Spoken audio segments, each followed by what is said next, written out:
Welcome back. Well, Cricket South Africa has confirmed this afternoon that the Proteas wicket-keeper Quinton de Kock has left the team in Dubai. He did not play against the West Indies this afternoon. That's after the board of Cricket South Africa ordered the team and all of its members to take a knee at the start of their matches during this tournament. Taking a knee has become an internationally recognised signal in the fight against racism and discrimination around the world. The Proteas have seen situations where all of the players who are persons of colour have taken the knee. Some of the white players have joined them, while others have done nothing or shown their respect for the gesture in other ways. Now, de Kock has said he's flying home for personal reasons. The chair of Cricket South Africa, the chair of the board, is Lawson Naidoo. Mr. Naidoo, good afternoon to you. Why have you issued this instruction? Why must players take a knee before matches? Good afternoon, Stephen, and thank you very much. Firstly, can we start by offering our congratulations to the Proteas team for their magnificent victory earlier this afternoon against the West Indies at the World Cup. Stephen, this issue has been a subject of much debate within the team environment for well over a year now, since the BLM issue arose in the middle of last year. We will recall that when the charity 3TC competition was held in mid-July last year, all the participants in that event took the knee on that day. There have been subsequent discussions, and the team reached a point where they could not find each other in terms of agreeing on a single gesture that the team could collectively subscribe to. And, what ended up happening is we saw images, for example, from Saturday's game against Australia in Abu Dhabi, where the impression that is conveyed by those officials is of the team that is disjointed, disorganized, and unable to take a uniform position on what should be a very simple and straightforward matter. This global gesture of taking the knee is a simple statement against racism in all sectors of society across the world.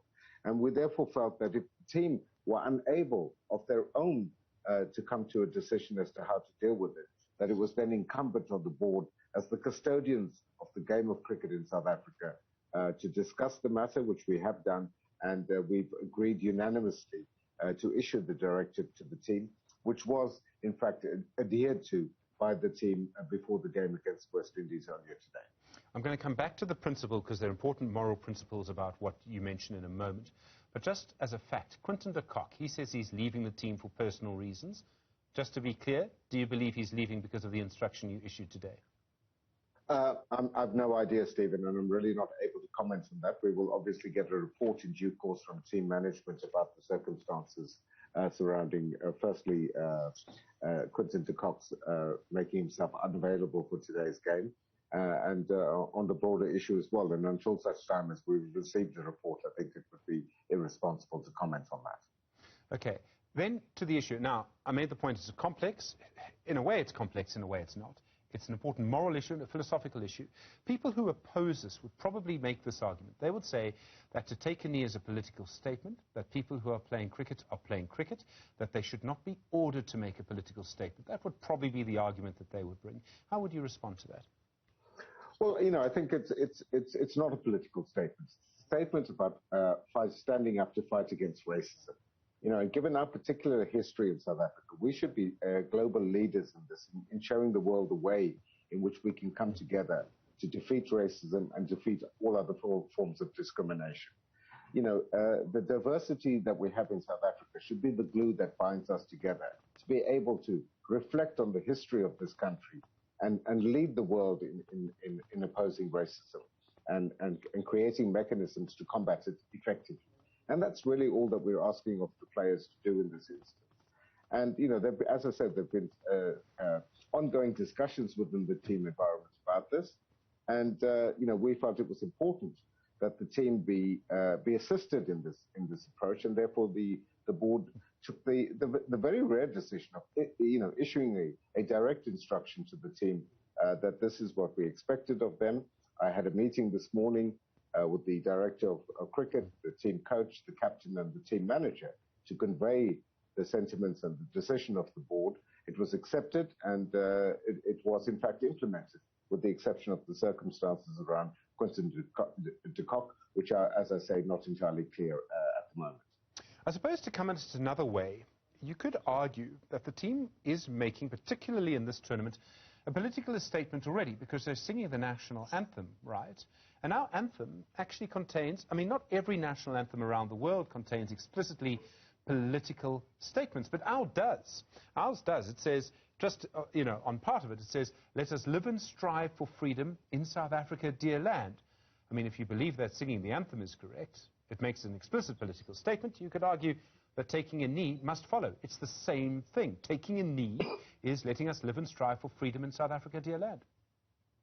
It is indeed, and therefore it's consistent with the sentiments expressed in our national anthem. It's consistent with what the preamble to our constitution speaks about. It's about, overcoming the legacy of apartheid, overcoming the legacy of racism in South Africa. And therefore it should be a very straightforward issue for a team that represents the South African nation to take the knee and to demonstrate to the world that we not only have this in our national anthem and in our constitution, but it is something that the South African national cricket team lives by. In a way, so I think as South Africans, we want our cricket team to be united. I think as South Africans, we want our country to be united. Is it surprising that the divisions we see in our society are represented in our national cricket team? Well, I think this is an opportunity for sports people in general and cricket in particular to lead the way in this regard, because these players, they spend a lot of time together, they travel together, they spend more time with each other than they do with their families. And, they need to find ways, and they are icons to young South Africans in particular. And they have a responsibility of leadership to the younger generation and to all South Africans to show that working together we can overcome issues of discrimination that continue to permeate our societies. So that's the standard that we expect of representatives of the South African nation. I mean, the question then comes, are you worried that there's going to be some more pushback in our society against the decision that you've made? And I'm not just talking about Twitter, but I can think of at least one organization that is probably preparing court papers against you right now. Well, Stephen, these are important decisions and important moments in time where we have to stand up for what is right. And, fighting against racism is something that I believe is right. I expect the South African national cricket team to demonstrate that when they are required to do so. We've seen many other teams at the World Cup do this. We saw the Australians do it. We've seen the Indian team do it a couple of days ago. The West Indian team have done it consistently. So we're not asking the team to do anything that is out of the ordinary. It is to be a part of a global movement that says racism must end. So, I mean, I think many people watching this are going to agree with you, Lawson. I've sort of run the argument that could be made against you already. But what comes next is enforcement, and this is where the detail gets more and more complicated. So the question then comes, what happens if a player refuses to do it? And you won't know that a player is going to refuse to do it until they refuse to do it. Then they walk on the field. What then? Do you have to take them off? Well, we'll deal with that as it happens. As I said, Stephen, today we saw the team, the 11 players that took the field, united, the players, the substitute players on the bench, and the whole of the coaching staff and team management take the knee in unison today. So I think, in many respects, this has probably assisted the team to break through the logjam that they were facing within their internal environment. And perhaps the decision of the board is what was required to get everyone onto the same page.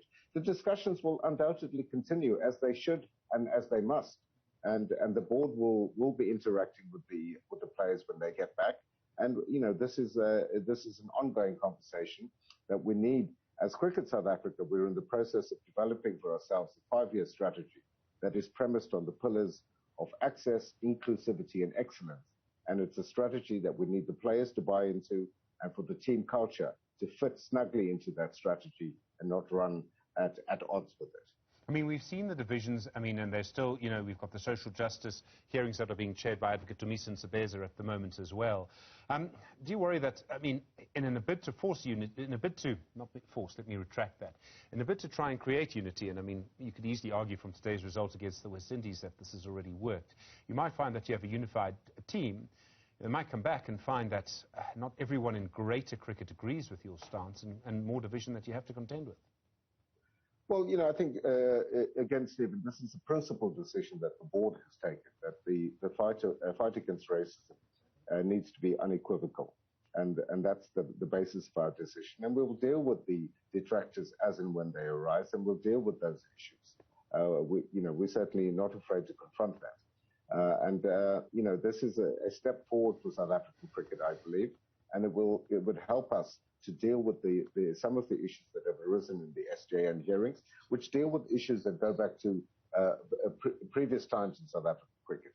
As a board, we're currently focused on the team that is representing us nationally and internationally, and that's where our focus is. Lawson Naidoo, thank you very much indeed, the chair of Cricket South Africa. Well,